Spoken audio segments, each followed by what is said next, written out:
গল্পটা কোনো মহাকাশ বিজ্ঞানের গল্প নয়, তবু অনেক দূর সেই মহাকাশেরই গল্প। স্থানকালের বিশালত্বের মধ্যে দুটো মানুষ ভাসছে, ভাবছে পরস্পরের কথা, তবু কাছে আসতে পারছে না।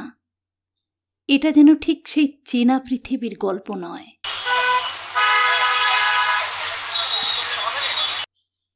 আমি জানি আপনার চলে যেতে ইচ্ছে করছে। বিশ্বাস করুন, যে কাজে এসেছি সেটা এগিয়ে নিয়ে যাওয়ার ইচ্ছা আমার নেই, কিন্তু এসেই যখন পড়েছি আর একটু বসে গেলেই হয়। প্রীতম এবার একটু থমকে গেল। মেয়েটা থট রিডার নাকি? চলে যেতে ইচ্ছে তার যথেষ্টই করছিল, কিন্তু নিখাত কৌতূহলে বসে পড়ল। তাছাড়া হুট করে চলে যাওয়া চূড়ান্ত অভদ্রতা হবে। মেয়েটি যখন রেস্তোরাঁর সুইং ডোর খুলে ঢুকল, তখনই ভ্রু কুঁচকে গিয়েছিল প্রীতমের। সাধারণ তাঁতের শাড়ি, আলগা একটা খোঁপা, কপালের সামনে কিছু অবাধ্য চুল ওড়াউড়ি দাপাদাপি করছে। কানে একটা সাদা পাথরের সস্তা দুল, হাতে একটা বেশ পুরনো রিস্টওয়াচ। কোনো রকম প্রসাধনের বালাই নেই। হতে পারে মেয়েটি বেশ আটপৌড়ে, কিন্তু যে উপলক্ষে তাদের মোলাকাত তাতে একটু ফিটফাট হয়ে আসাই দস্তুর। না না, উঠে যেতে ইচ্ছা করবে কেন? দাঁড়ান, ওয়েটারকে ডাকি। প্রীতম নিজেকে সামলে নিল। এখানে বিরক্তি সে প্রকাশ করবে না। ভদ্রভাবে আজকে সন্ধেটা কাটিয়ে শিমুলদাকে পরিষ্কার জানিয়ে দেবে এ পাত্রী তার পছন্দ হয়নি। প্রীতমের বাবা মা গত হয়েছেন অনেক দিন। প্রথম জীবনে প্রীতমদের অবস্থা বিশেষ ভালো ছিল না। বাবার ছোট একটা ব্যবসা ছিল। আদা জল খেয়ে লেগে থেকে প্রীতম আজ ব্যবসাটা দাঁড় করিয়েছে। এখন আর প্রীতমের চেহারায় অতীতের দুঃখ কষ্টের ছাপ নেই। দামি পারফিউম আর ব্লেজারে সুসজ্জিত তরুণ প্রীতম রীতিমতো দর্শনধারী। তবে বয়স তো কারোর থেমে থাকে না। এই জুলাইতেই 38 হলো। সংসার করতে চাইলে এর বেশি দেরি করা উচিত নয়। ঘনিষ্ঠ কয়েকজনকে জানিয়েছিল মনের কথা। তাতেই শিমুলদা এই প্রস্তাবটা আনে। শিমুলদা বলেছিল ভেন্যু ঠিক করে দুজনকে দেখা করিয়ে দেবে। প্রীতম যেন শুধু শিমুলদার কথা মতো নির্দিষ্ট সময় নির্দিষ্ট রেস্তোরাঁয় দেখা করে। শিমুলদার ওপর আস্থা আছে প্রীতমের, তাই আর কিছু জানতে চায়নি। সরাসরি এখানে দেখা করতে এসেছে। Order please sir. ওয়েটার এসে দাঁড়িয়েছে সামনে। প্রীতমের তেমন কিছু খেতে ইচ্ছা করছিল না। বলল, একটা কোল্ড কফি দেবেন। আপনি কি নেবেন? আমার জন্য চাউমিন, বেশি ঝাল দেবেন না, আর টমেটো সসটা একটু বেশি করে দেবেন।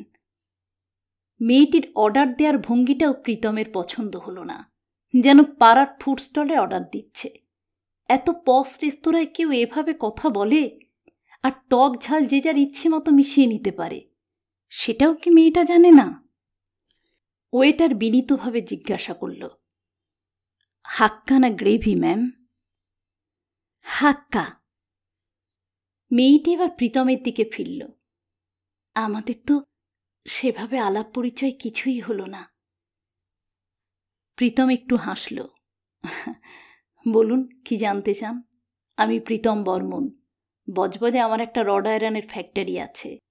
তাছাড়া বেলঘড়িয়া, দুর্গাপুর আর বজবজে 3টে শোরুম আছে। আমি ঠিক আপনার সম্পত্তির খতিয়ান চাইছি না। আমি মানুষ আপনাকে চিনতে চাইছি। প্রীতম মনে মনে বলল, খুব একটা লাভ হবে না। মেয়েটি যেন এবারও অন্তর্যামী। বলল, আসলে কি জানেন, আমরা বেশিরভাগ মানুষ একমুখী একটা উদ্দেশ্য নিয়ে চলি। যেটা চাই সেটা না হলেই আমরা নিজেদের অভিমুখ বদলে ফেলি। আমরা ভাবি না ছোট ছোট কথা বা মুহূর্তগুলো আমাদের হয়তো 2-3 বছর পরেও অবসর যাপনের উপাদান হতে পারে। ব্যস্ত সময় মুখে হাসি এনে দিতে পারে। এইবার প্রীতম একটু নড়ে চড়ে বসল। এমনভাবে কথা বলতে সে কাউকে শোনেনি। তার কথাবার্তা মূলত কারখানা শ্রমিকদের সঙ্গে, শোরুমের কর্মচারীদের সঙ্গে। সেখানে ভালো কথা বলা বা শোনার কোনো অভ্যেস নেই। কাস্টমারদের সঙ্গেও নেহাতি কেজো কথাই বলতে হয়। মেয়েটিকে সামান্য ভালোও লাগল প্রীতমের। আমার নাম সুরমা, ডাকনাম টিয়া। বোধহয় টিয়া নামটাই আপনি শুনেছেন। প্রীতম মুখে এক চিলতে হাসি এনে সম্মতিসূচক ঘাড় নাড়ল। শিমুলদাও হোয়াটসঅ্যাপে TIYA লিখেছিল, তবে সুরমা নামটা বড্ড সেকেলে। বরং টিয়া নামটাই বেটার। যদি মেয়েটির সঙ্গে বিয়ে হয় তাহলে টিয়া নামেই ডাকবে। ভেবেই একটু থমকালো প্রীতম। এ বাবা, এসব কি ভাবছে ও? এই মেয়েটিকে বিয়ে করার কোনো প্ল্যানই তার নেই। শিমুলদার উপর এতটা ভরসা করা বোধহয় ঠিক হয়নি। আমার জীবনটা শুরু হয়েছিল অতি সাধারণভাবে। আমি শুনেছি আপনিও জীবনে অনেক স্ট্রাগল করেছেন, কিন্তু আমার স্ট্রাগলটা অন্যরকম। আপনারা ঠিক যে সমাজে বাস করেন, আমি তার বাসিন্দা ছিলাম না। সেটা আমার এখনকার পরিচিতরা জানেন না, তাই হয়তো এই সম্বন্ধ এনেছেন। আমার আসা উচিত হয়নি, তবু এলাম কেন জানেন? প্রীতম জিজ্ঞাসু চোখ তুলে প্রশ্ন করল, কেন? আমার কোনো বন্ধু নেই ছেলেবেলা থেকেই, আর এই বয়সে এসে নতুন বন্ধু পাতানোর ইচ্ছেও নেই। তবু কখনো কখনো মনে হয় নিজের কথা কাউকে একটা বলি। কথাগুলো যেন মনের কুয়োর অন্ধকারে ডানা ঝাপটে মরছে। মাঝে মাঝে বাইরের আলো বাতাসের প্রয়োজন হয় বই কি। প্রীতমের সুরমাকে ভালো লাগতে শুরু করছিল। মৃদু কণ্ঠে বলল, আমাকে কি আপনার বন্ধু বলে মনে হয়? না, ঠিক বন্ধু বলবো না। কেননা বন্ধু মনে হলে আমি হয়তো নিজের কথা বলতে পারবো না। জীবনে কিছু কথা থাকে যা কাউকেই বলা যায় না, অন্তত যাদের সামনে বারবার এসে দাঁড়াতে হয় তাদের তো বলাই যায় না। আপনাকে দেখে, আপনার অভিব্যক্তি দেখে মনে হলো আপনার সঙ্গে আর আমার কখনো দেখা হবে না, তাই আপনাকেই বলতে চাই। প্রীতম তাজ্জব বনে গেল। অদ্ভুত মেয়ে তো, অল্প সময়ের মধ্যে ওর মনটাকে পড়ে ফেলেছে। ওর অপছন্দটা কি চেহারায় ফুটে উঠেছিল? প্রীতম লজ্জিত বোধ করল। সেই সঙ্গে এও বুঝল এ মেয়েকে বিয়ে করতে প্রীতম সত্যিই পারবে না। যে মানুষ কেজো কথার বাইরে দুনিয়াকে দেখেনি, মনের উঁচু নিচু বন্ধুর রাস্তাগুলোর হদিশ পায়নি, সেই মানুষ কিভাবে এই মেয়ের সঙ্গে দিন যাপন করবে? প্রীতমের হয়তো বাহ্যিক চাকচিক্য আছে, কিন্তু এই মেয়ে নিজের মনকে, কথাকে সাজিয়েছে যত্ন করে, সময় নিয়ে। তবু প্রীতম এক অমোঘ আকর্ষণ বোধ করল মেয়েটির প্রতি। সে গাঢ় স্বরে বলল, বলুন, আপনার কথা আমি শুনব।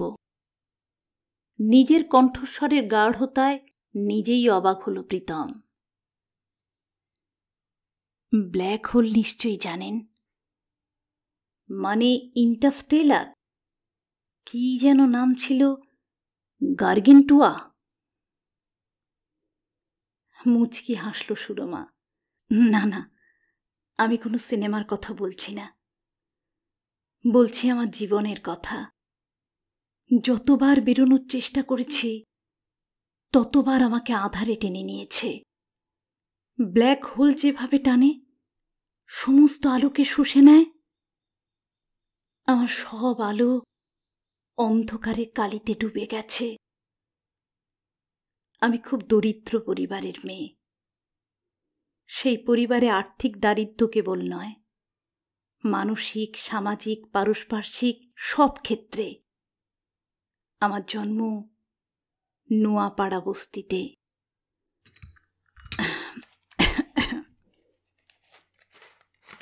প্রীতম একটু থমকাল। সামনের মেয়েটি বস্তি থেকে উঠে এসেছে, এতটা সে আশঙ্কা করেনি।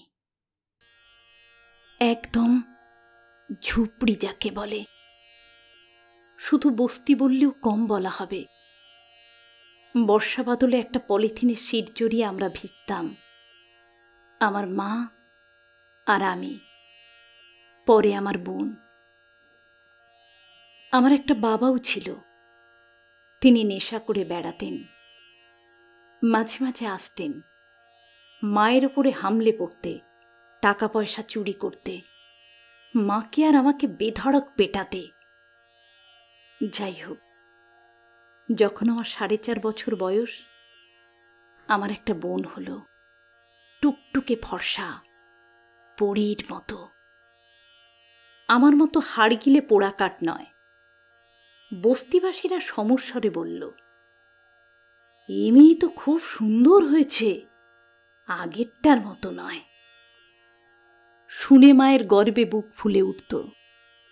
আর আমি ওই বয়সেই আমার ছোট্ট বোনটার প্রতি তীব্র অসহায় বোধ করতাম।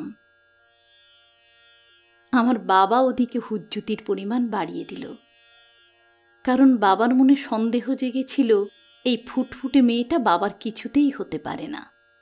আর অদ্ভুত ব্যাপার, মেরে নাক মুখ ফাটিয়ে দিলেও মা চুপ করে থাকত, বাবার সন্দেহের তীরকে কখনো অস্বীকার করেননি।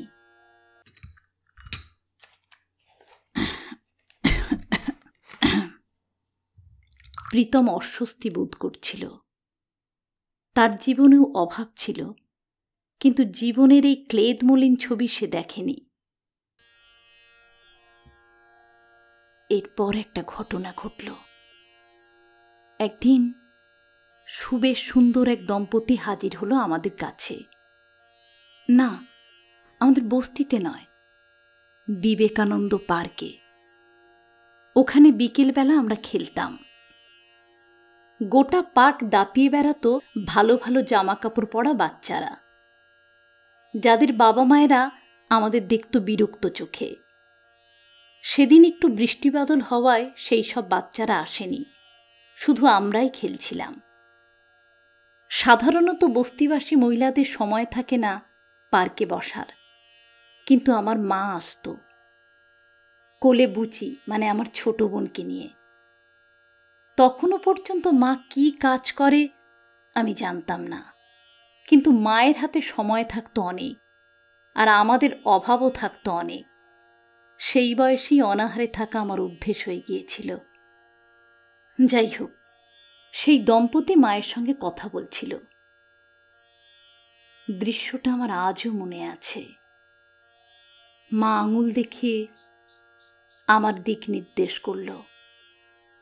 সেটা দেখতে পেয়ে আমার বুকটা কেমন গুড়গুড় করে উঠল। আমি খেলা ছেড়ে ছুটে আসলাম। দেখলাম ভদ্রমহিলার থুতনিতে একটা আঁচিল আর ভদ্রলোকের ডান হাতে 6টা আঙুল। আমি মায়ের শরীর ঘেঁষে দাঁড়ালাম। সেটা বোধহয় মায়ের খুব একটা পছন্দ হলো না। মা আমাকে খেলতে যেতে বলল। আমি অনিচ্ছা সত্ত্বেও যখন ফিরে যাচ্ছি, শুনতে পেলাম,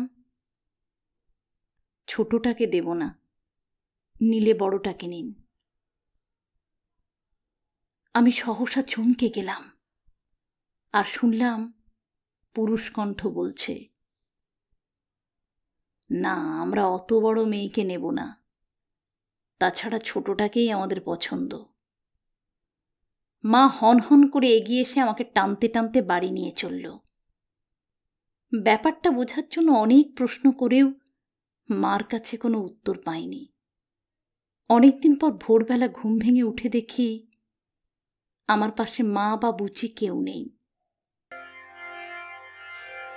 আমার বুকটা ছ্যাঁত করে উঠল। আমি তাড়াতাড়ি ঝুপড়ি থেকে বেরিয়ে এলাম।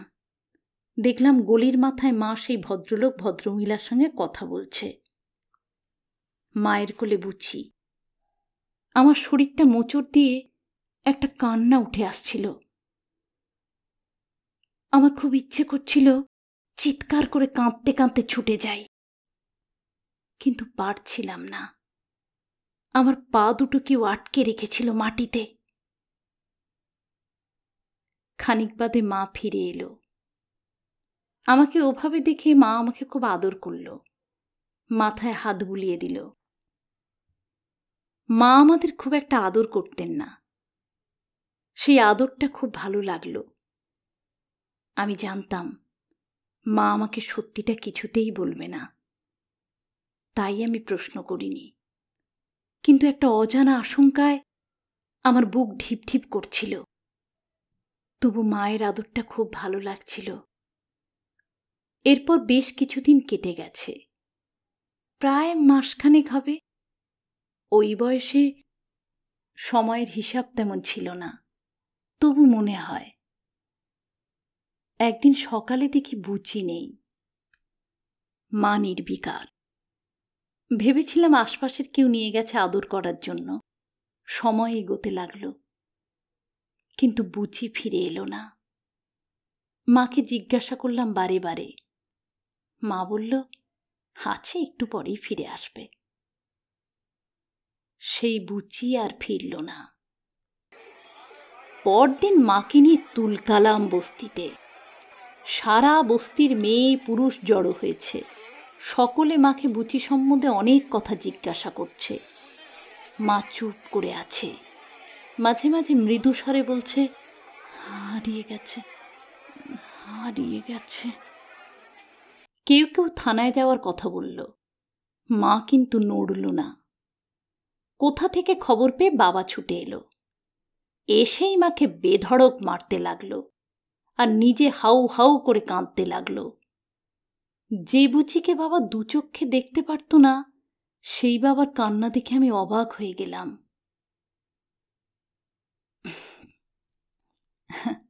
আজকে মনে হয় কান্নাটা বুচির জন্য নয়, বুচিকে বেচার টাকা বাবা পেল না বলেই। অন্য সময় বস্তির লোকজন বাবাকে আটকাবার চেষ্টা করে, কিন্তু এক্ষেত্রে সবাই মায়ের বিপক্ষে। এখানে ফুটপাতে কুকুর বেড়ালের থেকেও হীনভাবে বাঁচে মানুষ, সেটাই স্বাভাবিক। সেখান থেকে একটা শিশু অন্যরকম জীবনে চলে যাবে, কেউ তা মেনে নিতে পারছিল না। আর যেহেতু কন্যা সন্তান, তাকে হয়তো রেড লাইট এলাকায় বেচে দেয়া হয়েছে কিনা সে বিষয়েও কৌতূহল চরমে। কিন্তু আমাদের ঘর তছনছ করেও সেরকম কোনো টাকা পয়সা পেল না, তাই সন্তান বেচার কাহিনী ধোপে টিকল না। যেন বুঝি হারিয়ে যাওয়ায় মায়ের কিচ্ছু আসে যায় না। আমি আবছা বুঝতে পারছিলাম বুচি হারায়নি, ওকে দিয়ে দেওয়া হয়েছে। আমাকেই দিতে চেয়েছিল মা। ভাগ্যিস আমি একটু বড়, আমাকে বুচির মতো দেখতে ভালো নয়। কিন্তু এই ভাবনাও আমাকে স্বস্তি দেয়নি। একটু বড় হওয়ার পর মায়ের প্রতি প্রবল রাগ হতো। মা আমাকেই দিতে চেয়েছিল, ওরা নেহাত নেয়নি তাই। আর মনে হতো আমাকে তাহলে কেউ চায় না। নিজের মাই যখন বিক্রি করতে চেয়েছিল, আমি খুব চুপচাপ শান্ত হয়ে যাচ্ছিলাম। হঠাৎ আমার মা আর আমি বস্তি থেকে পালালাম, গিয়ে উঠলাম একটা গ্রামের মতো জায়গায়। সেখানে একটা মাটির ঘরে থাকতে লাগলাম। একটা বুড়ি ঠাকুমার থেকে ঘরটা মা ভাড়া নিল। ওখানে বেশ ছিলাম। বাড়িটা মাটির হলেও বেশ ভালো, আলো বাতাস খেলত। পেট পুড়ে খাওয়া দাওয়াও পেতাম। মা কোথা থেকে জোগাড় করতো জানি না, হয়তো বুচিকে বেচার টাকা কোথাও সরিয়ে রেখেছিল, তার থেকেই এত সব। ওখানে আশপাশে আরও কয়েকটা মাটির বাড়ি ছিল। তারা আমাদের আগেকার প্রতিবেশীদের মতো চিৎকার ঝগড়া করত না। সবচেয়ে বড় ব্যাপার হলো বাবা নামের হুজ্জুতিটা এখানে ছিল না। মা একটা কাজ পেয়েছিল, সকালবেলা ট্রেনে বেরিয়ে যেত, ফিরত রাতে। আমি একা একাই থাকতাম। পাশের ঘরে বুড়ি ঠাকুমা মাঝে মাঝে এসে খোঁজ খবর নিয়ে যেত। একদিন মা এসে বলল, এখানে আর থাকবো না, যেখানে কাজ করি সেখানে একটা থাকার ব্যবস্থা হয়েছে, তাহলে তোকে রোজ রোজ রেখে কাজে আর যেতে হবে না।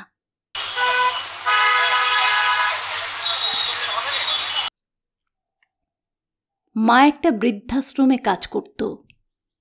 ওখানে সর্বক্ষণের একজন বিশ্বাসী লোক হিসেবে ওরা মাকে 24 ঘন্টায় রেখে দিতে চাইছিল। তাই আমিও রয়ে গেলাম।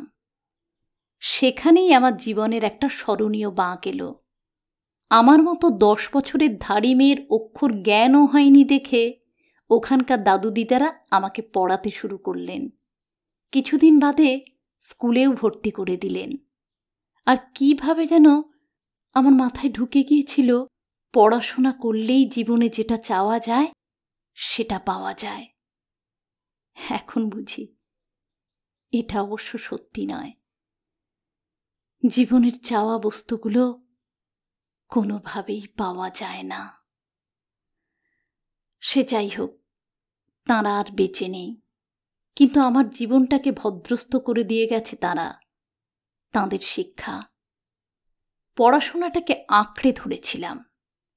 বড় হয়ে পরীক্ষা দিতে দিতে একটা ক্লার্কের চাকরিও জুটিয়ে ফেললাম। নিজের একটা ফ্ল্যাট আছে। মাও শেষ জীবনে একটু সুখের মুখ দেখেছে। প্রীতম এবার একটু হেসে বলল, যাক, আপনার গল্পটা বেশ সামাজিক আর্থিক উত্তরণের গল্প। বলেই প্রীতমের মনে হলো কথাটার মধ্যে কি সামান্য শ্লেষের খোঁচা আছে। ও অবশ্য সুরমাকে আঘাত করতে চায়নি।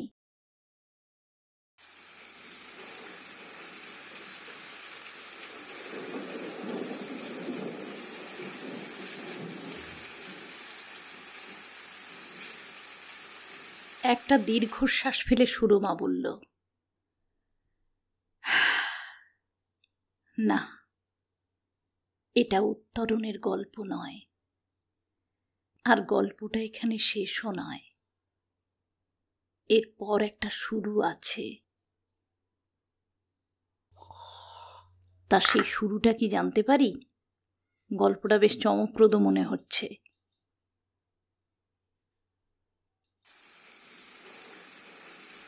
সুরমা যেন প্রীতমের কথাটা ভালো করে শুনতেই পেল না। কেমন আনমনা হয়ে গেছে ও। বাইরে কখন বৃষ্টি শুরু হয়ে গেছে। সেই বৃষ্টির দিকে তাকিয়ে ধীরে ধীরে বলতে শুরু করল, আমার এক কলিগের বিয়ে, সৌমিকা। ও আসলে আসানসোলের মেয়ে। আমার নিমন্ত্রণ। সৌমিকারা সপরিবারে এখন কলকাতাতেই থাকে, কিন্তু আসানসোলে ওদের আদি বাড়ি। ওখানেই অনুষ্ঠানের আয়োজন। আমিও কোনো রকম হইচই ফুর্তি পছন্দ করি না, কারোর সঙ্গে মিশিও না। এক্ষেত্রে দূরত্বের অজুহাতে মাকে একা রেখে যাওয়া যাবে না বলে পত্রপাঠ প্রস্তাবটা নাকচ করে দিলাম। কিন্তু এতে ফল হলো উল্টো। একদিন সেই কলিগ সৌমিকা আমার বাড়িতে এসে হাজির। মাকেও নিমন্ত্রণ করল। আমি লক্ষ্য করেছিলাম মায়ের চোখগুলো কেমন চকচক করে উঠছিল নিমন্ত্রণ পেয়ে। আমার মা জীবনে কখনো বিয়ে বাড়িতে যায়নি। তাছাড়া আতিথেয়তা, আত্মীয়তা এসব কিছুই পায়নি। জীবনে হয়তো পাবেও না। কেমন একটা মায়া হলো। রাজি হয়ে গেলাম। সুরমা একটু থামল। বাইরে ঝমঝম করে বৃষ্টি নামল। এখন মনে হয় না গেলেই বোধহয় ভালো হতো।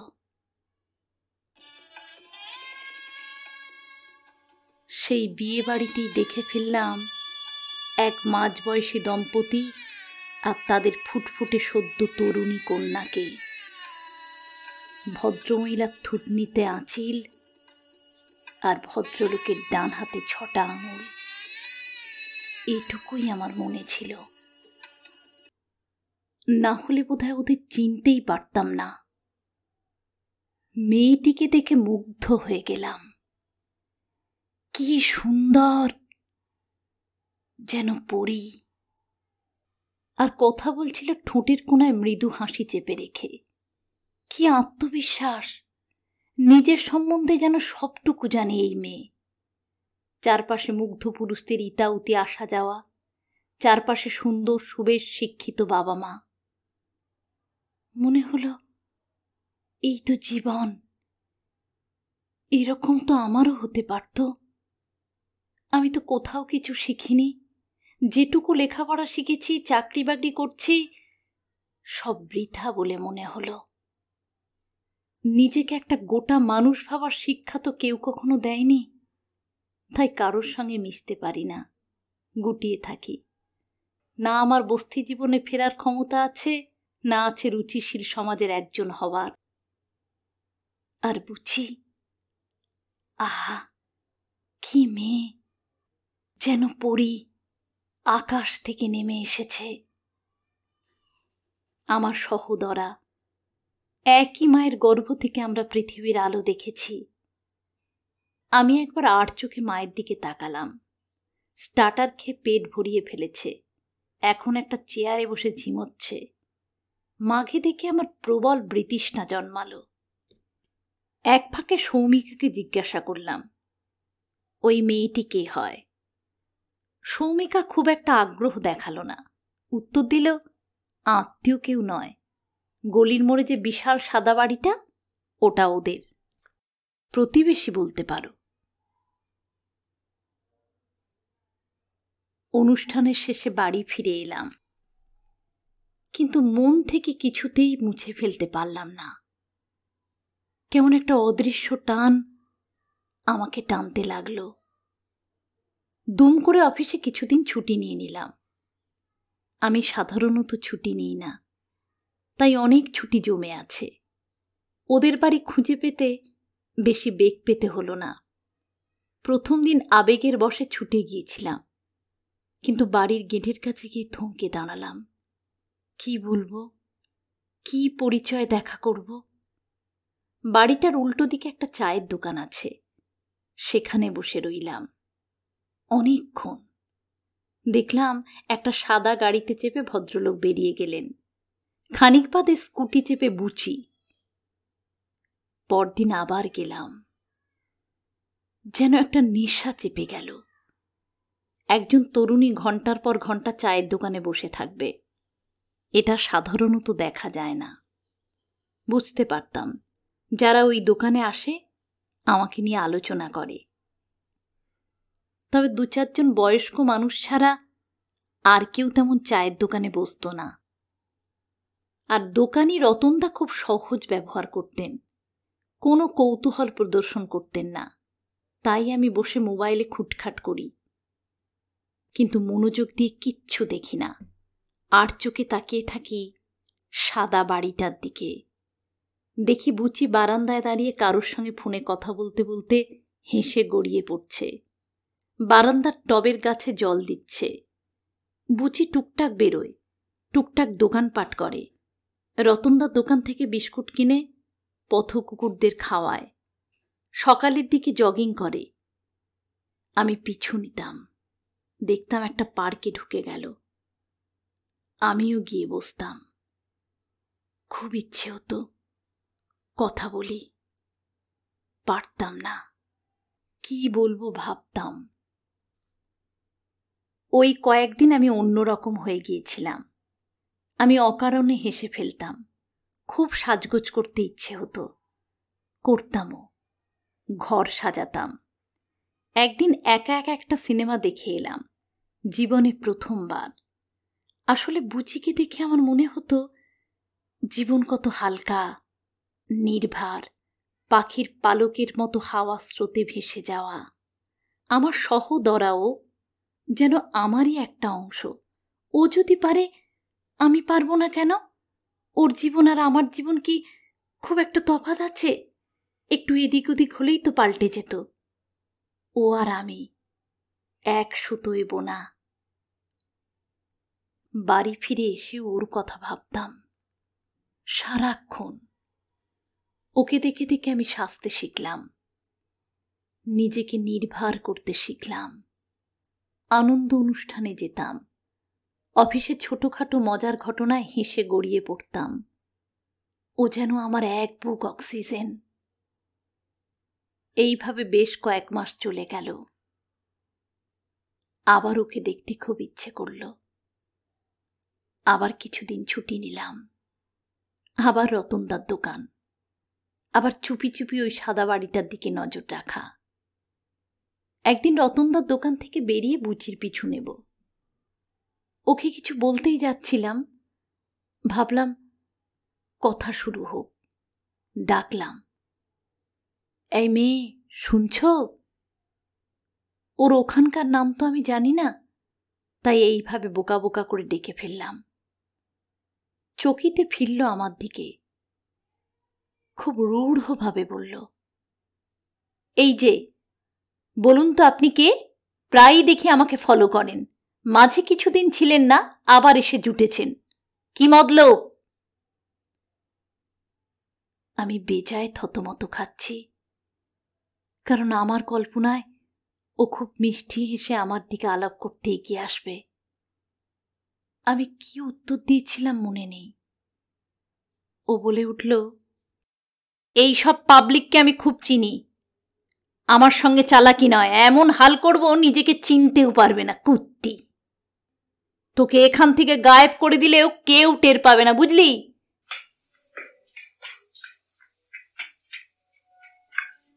বলেই হন হন করে হেঁটে বাড়ির ভেতর ঢুকে গেল।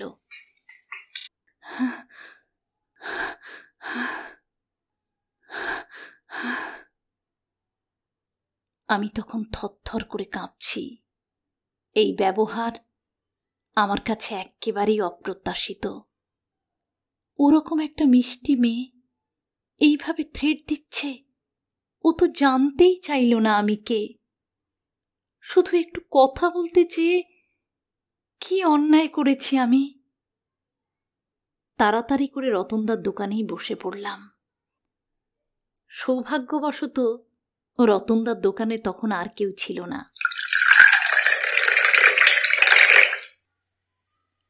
রতনদা আমাকে এক গ্লাস জল দিলেন। আমি একটু ধাতস্থ হয়ে ওঠার পর ধীরে ধীরে বললেন, ওরা লোক ভালো নয় দিদি। আমি জানি না কেন আপনি দিনের পর দিন এখানে বসে বসে ওদের দেখেন। হয়তো আপনার সঙ্গে কিছু খারাপ করেছে, কিন্তু এইভাবে কি শোধ নেওয়া যায় দিদি? আপনি পারবেন না, চলে যান, আর আসবেন না। যাই হয়ে থাক, ভুলে যান দিদি। আমি জিজ্ঞাসু নেত্রে তাকিয়েছিলাম। একটু ইতস্তত করে রতনদা বলল, ওর বাবার নানা রকম কারবার আছে, খুন খারাপির কেসেও নাম আছে, কেউ ওদের টিকি ছুঁতে পারে না। আর আমি জিজ্ঞাসা করলাম, আর? অনেক দিন ওদের বাচ্চা কাচ্চা কিছু হয়নি। অনেক বছর আগে একটা ফুটফুটে মিষ্টি মেয়েকে ওরা জুটিয়ে এনেছিল, হয়তো দত্তক নিয়েছিল। তারপরে এই মেয়েটা, মানে ওদের মেয়ে হয়, তখন জুটিয়ে আনা অতটুকু গুড়গুড়ে বাচ্চা নাকি ছাদ থেকে পড়ে মারা যায়। সবাই বুঝতে পেরেছিলাম আসলে কি হয়েছিল।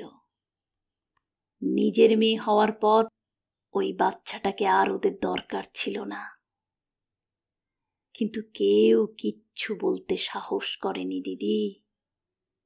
বুঝতেই পারছেন ওরা কতটা সাংঘাতিক আর অমানবিক।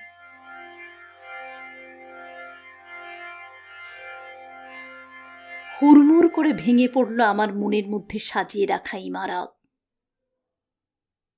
এ মেয়ে তাহলে বুচি নয়? তাহলে এই পৃথিবীতে আমার কেউ নেই, থাকলো না। একটার পর একটা অপরাধ সংগঠিত হয়েছে আমার চারপাশে। প্রথমে শিশু বিক্রি, তারপর শিশু হত্যা। আমার কিচ্ছু করার নেই, আমার মনে জোর নেই, আমার কেউ ভরসা দেয়ার নেই। যার সঙ্গে থাকতাম, আমার মা, এখন ক্যান্সার পেশেন্ট, 4th স্টেজ। একটা একটা কেমোনিতে গিয়ে দেখতাম প্রায় মৃত্যু যেন হাতছানি দিয়ে ডাকছে। নিজেকে শক্ত রাখার চেষ্টা করি, নরম হয়ে পড়ি, রাগ হয় মহিলার ওপর। একদিন রাগের মাথায় বলেই ফেলেছিলাম, বুচিকে তুমি বেঁচে দিয়েছিলে না, ওরা মেরে ফেলেছে। মা খুব শূন্য দৃষ্টিতে খানিকক্ষণ তাকিয়ে রইল আমার দিকে, তারপর জানলার দিকে। বুঝতেই পারছিলাম না মৃত্যু পথযাত্রীর মনে কোনো দাগ পড়ল কিনা। মাঝে মাঝে মনে হয় মাকে এই অবস্থায় ফেলে পালিয়ে যাই, না হলে একটা গভীর অন্ধকার আমাকে আষ্টে পৃষ্ঠে বেঁধে ফেলবে। আবার কতটা জীবন শুধু মায়ের সঙ্গেই থেকেছি। ওর সঙ্গে না থাকাটা কেমন তাও জানতাম না। ভয় হয়, চেষ্টা করতাম ওকে মৃত্যুর হাত থেকে ছিনিয়ে আনতে। আবার বেঁচে থাকা মানুষটার প্রতি রাগ হতো। এই জন্যই কৃষ্ণ গহ্বরের কথা বলছিলাম। আমার জীবনটাই কৃষ্ণ গহ্বর, অন্ধকারের মধ্যে গিলে ফেলছে সব কিছু। তবে গত মাসে মা নিজেই পৃথিবীর মায়া কাটিয়ে চলে গেলেন।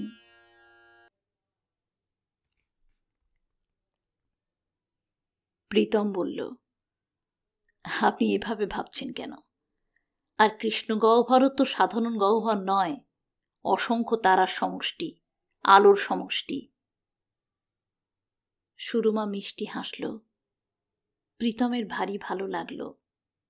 সেই সময়ের মাধুর্য ছিল নাকি সুরমার দুটো আয়ত চোখে প্রীতমের আবেগের ঘন ছায়া পড়েছিল কিনা বলা যায় না। কিন্তু প্রীতম বলল, ভালো লাগলো আপনার সঙ্গে কথা বলে। আরও কিছু কথা বলার ইচ্ছে থেকে গেল। সত্যি? নিশ্চয়ই খুব শিগগিরই আমাদের সঙ্গে দেখা হবে। আজ আসি, একটা কাজ আছে। তবে আমার মনে হয় আর আমাদের দেখা হবে না। বাড়ি গিয়ে ঠান্ডা মাথায় ভাবলে এই হঠকারিতার জন্য হাসবেন। দেখা যাক, আপনি ঠিক না আমি। দরজার কাছে গিয়ে সুরমা ফিরে তাকালো প্রীতমের দিকে, চোখ দিয়ে হাসল। সে হাসিতে একজন মানুষের প্রতি ভরসা ছিল। প্রীতম জানে না সম্পর্কটা কত দূর যাবে, শুধু এটুকু জানে সুরমার সঙ্গে ওকে আবার দেখা করতেই হবে। বোধহয় একটু আনমনা হয়ে গিয়েছিল প্রীতম। সেই ফাঁকে রেস্তোরাঁর দরজা খুলে ঢুকল একটা কাটা কাটা চোখ মুখের ঝকঝকে একটি মেয়ে। প্রীতমের সামনে দাঁড়িয়ে বলল, আপনি নিশ্চয়ই প্রীতম বাবু? সরি, অনেকক্ষণ অপেক্ষা করতে হলো, বৃষ্টির জন্য আটকে গিয়েছিলাম। শিমুলদা আমার কলিগ, আমার নাম তিয়াশা, সংক্ষেপে তিয়া। হতভম্ব প্রীতমের সামনে তখন একটা গল্প ধীরে ধীরে কৃষ্ণ গহ্বরে ঢুকে যাচ্ছে। ও হয়তো অন্য কারোর জন্য এসেছিল, সে আসেনি। সুরমাকে কি আর কোথাও খুঁজে পাবে? কিভাবে খুঁজবে প্রীতম? থানায় যাবে? এরকম অদ্ভুত ঘটনায় কি সদাব্যস্ত পুলিশ মহল তাকে সাহায্য করবে? সুরমার মতো গুটিয়ে থাকা মেয়েরা কি আদেও সোশ্যাল মিডিয়ায় থাকবে? আর সবচেয়ে বড় কথা, আজকের পর ওকে খুঁজে পাওয়ার এই উথাল পাথাল ইচ্ছাটা প্রীতমের থাকবে তো?